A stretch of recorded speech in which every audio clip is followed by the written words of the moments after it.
जो FIA का इदारा है वो FIA रहे, वो MIA मरियम इन्वेस्टिगेटिंग एजेंसी ना बने।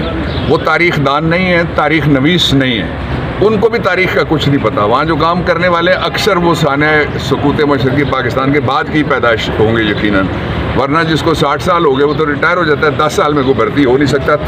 जब सानिया सकूत मशरक़ी पाकिस्तान और फॉल ऑफ ढाका हुआ, आपकी उम्र कितनी थी? 1 साल। उमर की उम्र 1 साल थी। अब 1 साल वाला जो है वो नहीं समझ सकता कि क्या सानिया हुआ है। वो समझाने के लिए रियासत ने खुद 1972 में एक इंटरम रिपोर्ट मंगवाई, इसलिए कि अभी तक जंगी कैदी वापस नहीं आए थे।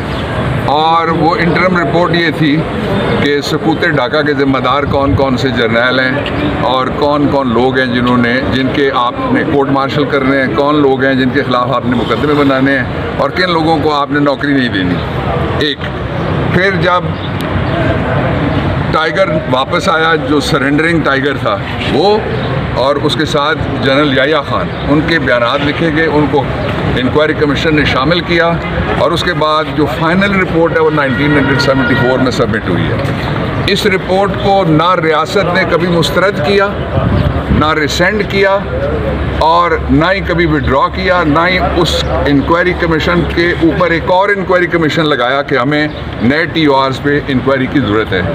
53 साल अब हो गए सानिया मशरक़ी पाकिस्तान को, तो इसलिए ज़रूरी है कि उमर अयूब को पहले रिपोर्ट की कॉपी दी जाए। रिपोर्ट रियासत के पास मौजूद है और रियासत का इदारा है कैबिनेट डिवीज़न। आप जिस सानहे की तफसीलात हमसे पूछना चाहते हैं, उस सानहे की तफसीलात आपने खुद इकट्ठी करके जमा की हुई हैं, वो आप दे दें, उसके बाद उमर अयूब अपना जवाब देंगे।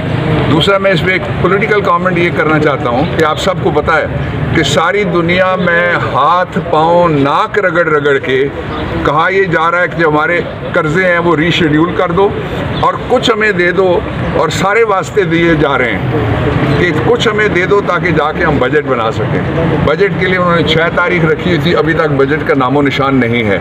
इसलिए वो चाहते हैं कि अपोजिशन लीडर को ला के किसी जगह बिठा दिया जाए ताकि अपोजिशन जो पार्लियामेंट के अंदर असली जीती हुई पार्टी की अपोजिशन है, फॉर्म 45 वाले, वो मौजूद ना हो, और जिस तरह फॉर्म 47 वाला नतीजा आया था हमारी गैर मौजूदगी में, उसी तरह से बजट आ जाए हमारी गैर मौजूदगी में। ये हमें किसी सूरत में कबूल नहीं है।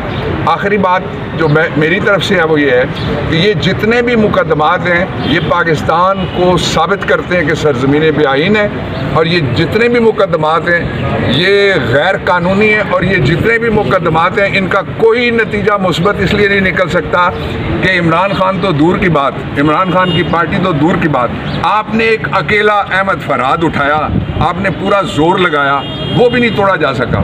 जो तोड़ना चाहते थे इमरान को, उसने इमरान ने उनको तोड़ा नहीं है, तोड़ फोड़ कर दिया।